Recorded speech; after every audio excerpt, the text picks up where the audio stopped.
베드로전서 마지막 말씀 베드로전서 5장 5절로 14절 말씀 읽어서 이것이 하나님의 참된 은혜라는 말씀으로 함께 은혜를 나누고자 합니다.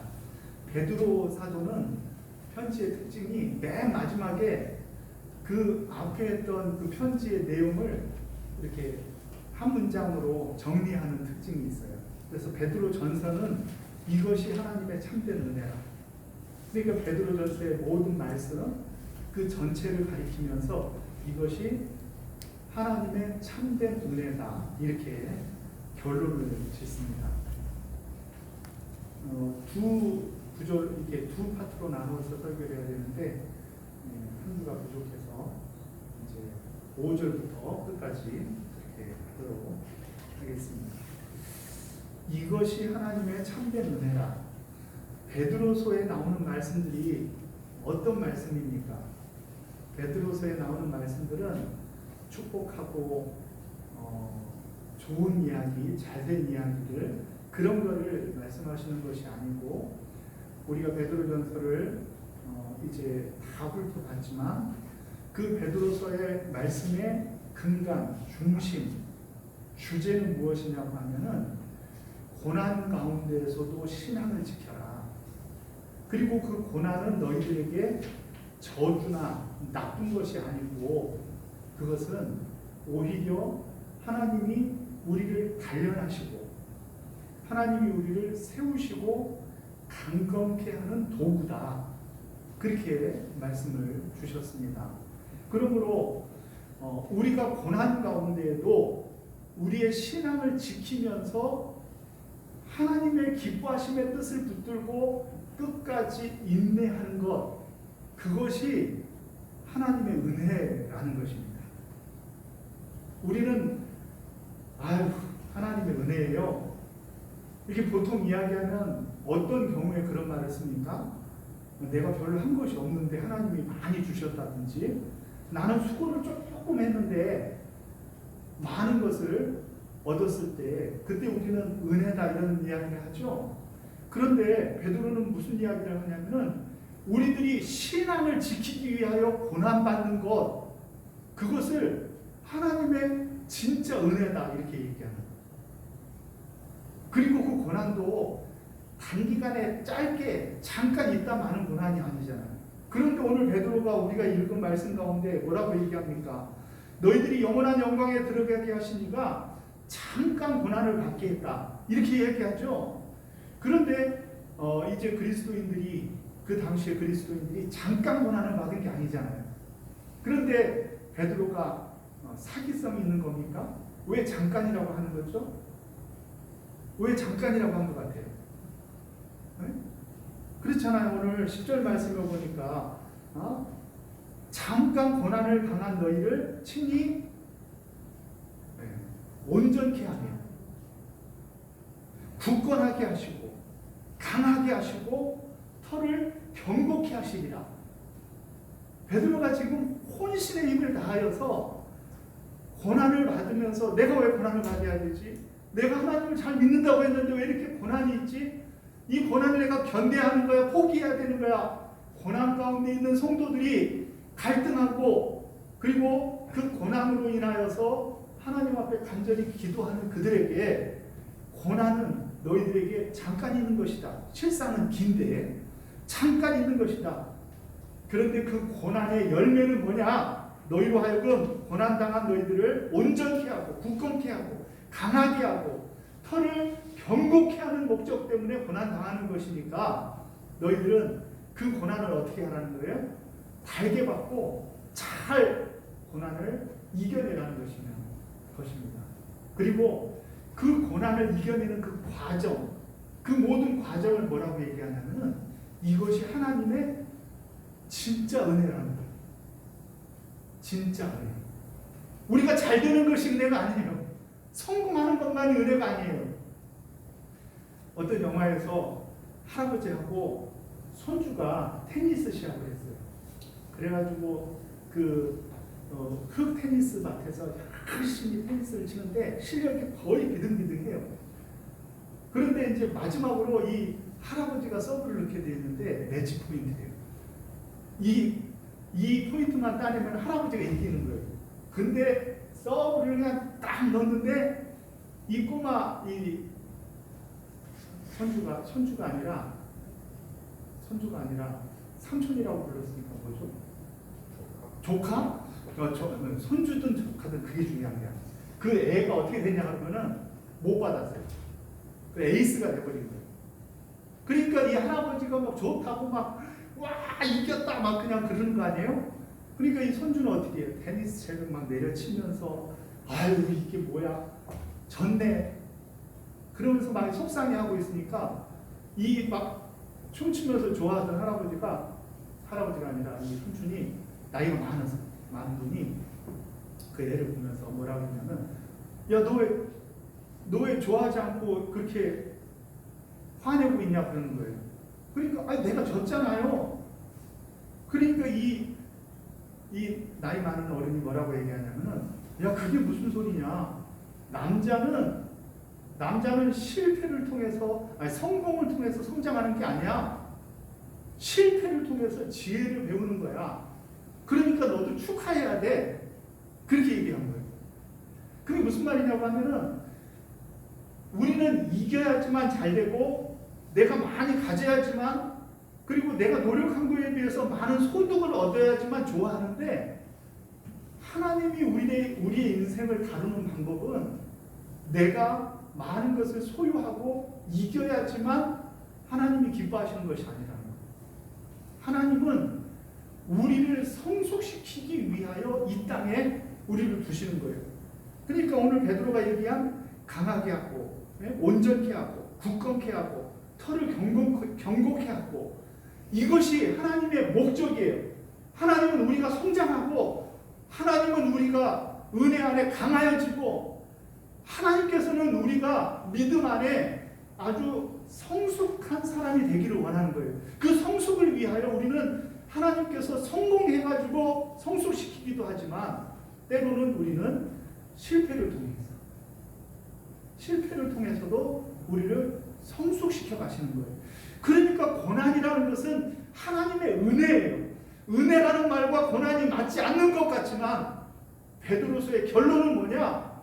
베드로 사도의 결론은 뭐냐? 너희들이 고난당하느냐? 그러나 그 고난은 피할 것이 아니다. 그것은 하나님이 너희를 성숙시켜가는 과정이야. 너희를 온전케 하고 강하게 하는 방법이야. 너희를 견고케 하는 방법이야. 그러니까 어떻게 하라는 거예요?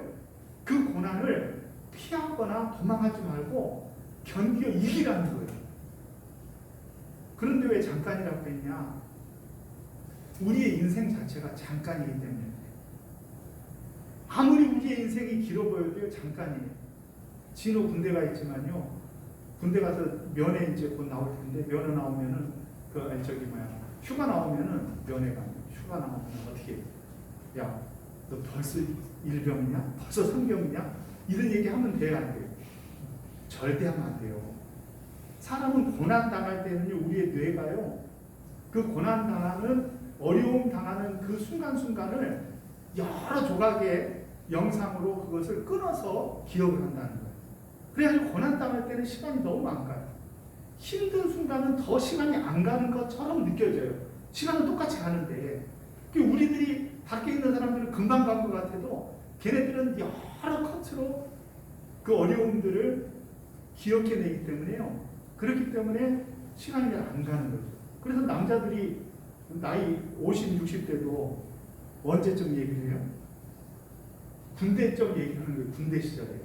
왜 그러냐 그러면은 그때 너무 시간이 더디게 갔던 그때 많은 기억들을 잘게 쪼개서 기억하기 때문에 그런 거예요. 물론 여자들은 그거 있죠. 병원에서 그때를 더 길게 생각하죠. 찰나의 순간이지만 길게 여기잖아요.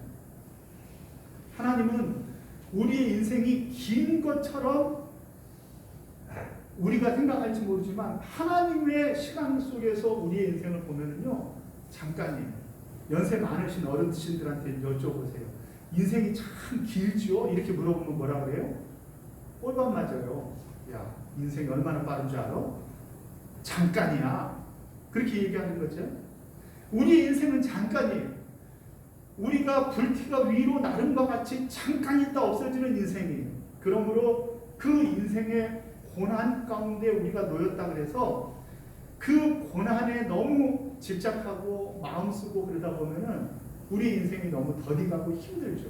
그러나 그 고난을 우리는 어떻게 다뤄야 되냐면 하나님이 나를 강하게 하는 방법, 온전케 하는 방법, 하나님께서 나를 털을 굳건하게 세우는 방법으로 하나님이 쓰신다.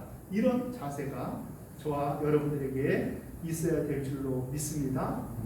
그래서 기독교는 태동서부터 시작서부터 박해와 핍박과 고난으로 이루어진 교회였어요.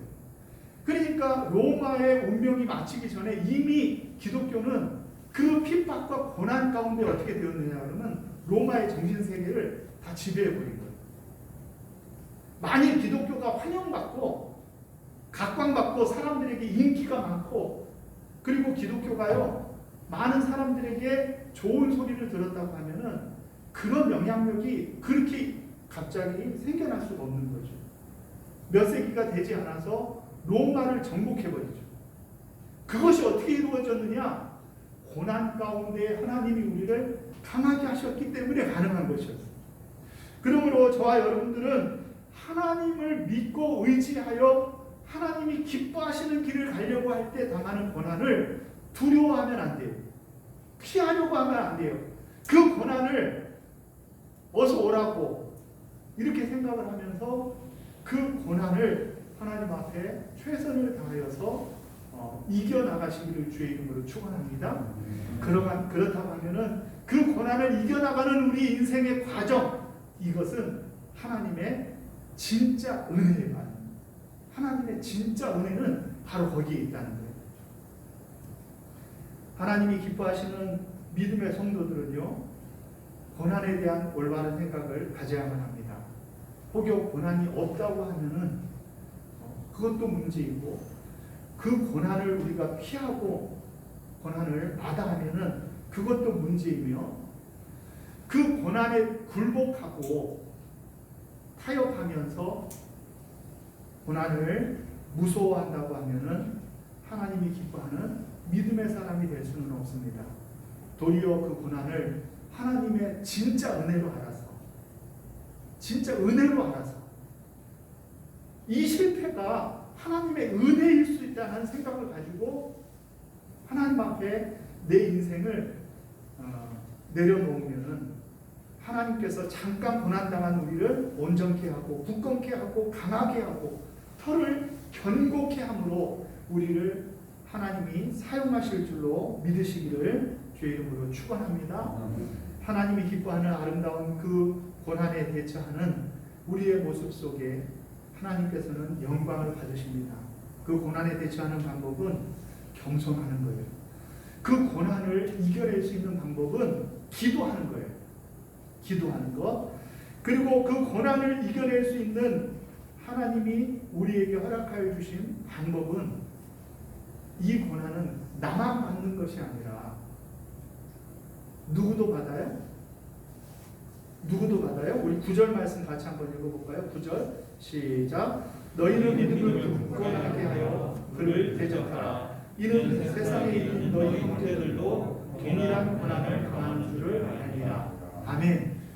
믿음의 모든 사람들이 함께 동일한 고난을 당하고 있다는 것을 저희들이 기억해야 돼요. 그래서 히브리서 12장 말씀을 보면은 구름같이 허다한 증인들이 우리의 믿음의 경주를 막 응원하고 있는 거예요. 콜로세움에서 달리기를 하면 막 사람들이 막 응원을 해주고 있어요. 근데 그 사람들이 누구냐? 그 사람들이 아브라함이에요. 그 사람들이 모세고 그 사람들이 믿음의 선진들이에요. 그 사람들이 우리를 향하여서 야, 조금만 더 달려, 조금만 더 견뎌, 이겨내야 돼. 고난에 굴복하지 말고 그 고난을 이겨. 그래서 강하여지고 굳건하여지고, 그래서 너가 하나님이 기뻐하는 견고한 털을 세워 하나님의 영광되는 삶을 살아야 돼 하고 우리를 향하여 응원하는 거죠.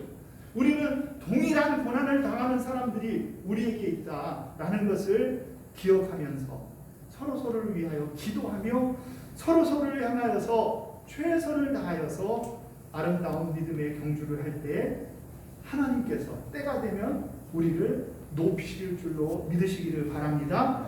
교만하면 하나님이 무너뜨리는데 겸손한 자에게는 하나님이 은혜를 주십니다. 하나님의 능하신 손 아래에서 겸손하십시오. 하나님의 능하신 손 아래에서 겸손하십시오. 때가 되면 하나님께서 우리를 높여주실 줄로 믿으시기를 바랍니다. 그러므로 우리는 결론이 있는 사람이에요. 어떤 의미에서는 지금 우리는 우리의 인생은 사실은 진품 말고 모조품을 걸어놓고 만족하면서 사는 삶인지도 몰라요. 그런데 우리는 진품을 향해서 달려가고 있는 거예요. 세상 사람들은요, 좋은 걸 가져도요, 그거를 사람들에게 내놓지 못해서 모조품을 걸어놓고 진품은 저기 아주 깊은 곳에 잘 넣어놔요. 그런데 우리는 그럴 필요가 없어요. 우리 인생 자체가 지금 달려가는 이 자체가 진품인가 마찬가지예요. 하나님께서 우리들에게 천국을 이 땅에 끌어당겨가지고 살게 하셨어요. 네? 하나님이 기뻐하시는 뜻을 우리의 삶 속에 끌어당겨서 오늘을 살게 하셨어요. 그러니까 우리는 가품을 살 필요가 없어요. 진품을 사는 사람들이 돼야 돼요. 진심으로 다하고 최선을 다하며 그리고 서로 사랑으로 서로를 챙기고 기뻐하며 함께 걸으며 누가 넘어지면 함께 붙들어주고 누가 즐거운 일이 있으면 그와 기쁨을 함께하며 우리의 믿음의 경주를 아름답게 달려갈 때 하나님께서는 우리의 모습을 통하여 고난당한 너희를 친히 온전케 하고 굳건케 하고 강하게 하고 털을 견고케 함으로 우리를 졸업시켜 주실 것을 믿고 하나님이 기뻐하는 아름다운 믿음의 길을 잘 달려가서 승리하는 저와 여러분들이 되시기를 주의 이름으로 축원합니다. 하나님이 은혜 주실 때 가능합니다. 올 한 해도 하나님이 우리에게 은혜 주셨는데 이제는 오는 한 해도 하나님의 은혜가 아니고서는 우리는 감당할 수가 없습니다. 그러므로 우리는 하나님의 은혜에 기대어 사는 사람들인데 하나님의 은혜가 무엇이냐? 그것은 우리가 믿음의 신앙을 지키기 위하여 고난 가운데서도 우리의 시선을 하나님께 둔 하나님 앞에 우리의 시선을 둔 그 시선을 흐트러뜨리지 아니하고 온전히 우리 하나님을 바라보며 달려가는 저와 여러분들이 되어질 때 하나님의 은혜가 여러분들의 삶 속에 여러분들의 인생 가운데 여러분들의 내년 한 해 가운데 풍성하게 이루어질 줄로 믿습니다. 우리 327장 하나님의 은혜에 찬양 드리면서 우리 신앙 고백을 드리겠습니다.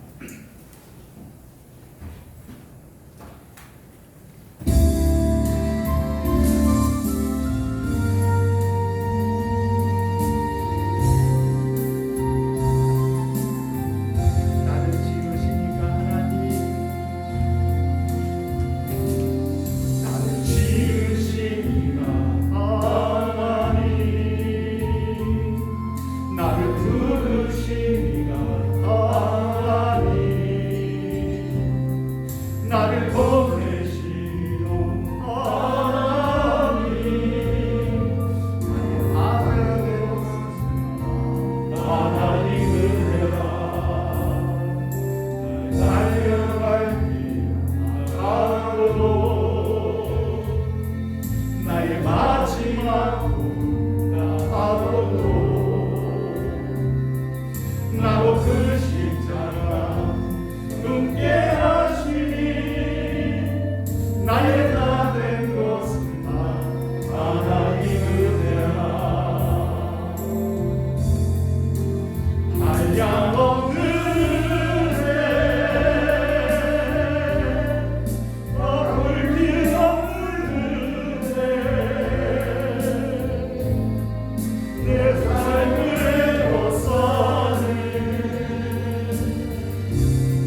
달려갈 길 다가도록 나의 마지막 호흡 다하도록 나로 그 십자가 품게 하시니 나의 나된 것은 다 모두가 다 하나님의 은혜입니다.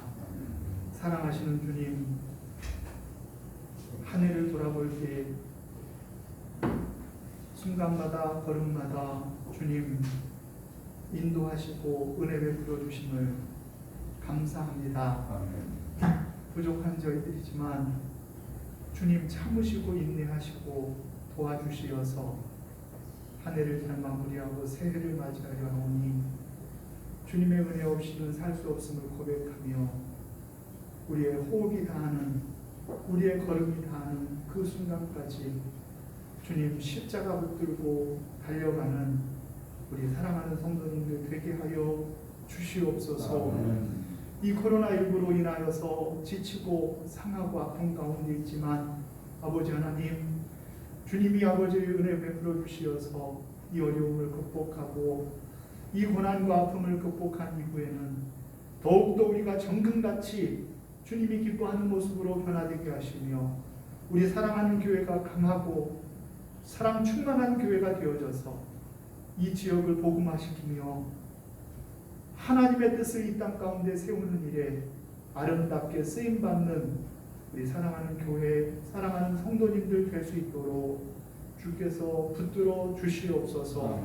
이제는 우리 주 예수 그리스도의 은혜와 하나님 아버지의 사랑하심과 성령님의 감화, 감동, 위로, 교통 역사하시니 주 앞에 나와 한 해를 주의 은혜로 살아왔음을 고백하며 오는 한 해 주님 손 아래에서 아름답게 쓰임받기로 다짐하고 일어서는 사랑하는 교회 성도님들과 또 가정에서 예배하는 귀한 성도님들, 그 가정과 자녀들 위해 우리 사랑하는 교회와 이 나라 이 민족 세계 열방 위에 이제로부터 영원토록 함께 있을지어다. 아멘.